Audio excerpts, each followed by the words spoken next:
Soybean দিয়ে নিরামিষ chowmein করব। চাউমিনটা সিদ্ধ করা আছে, সয়াবিনগুলো সিদ্ধ করে কেটে রেখেছি, কুচো করে রেখেছি। আছে তেলের মধ্যে দিয়ে দিলাম আলুটা, একটুখানি আদা পুড়িয়ে দিয়ে দিলাম, সয়াবিনগুলো দিয়ে দিলাম,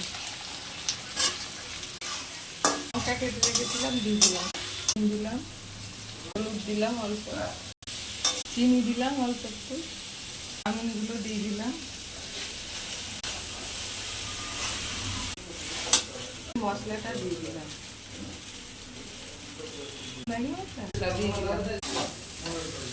সস দিয়ে দিলাম ঝালের জন্য।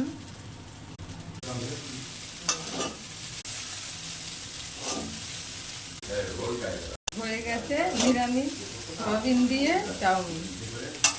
নামিয়ে গরম গরম এবার সস দিয়ে পরিবেশন করা হবে।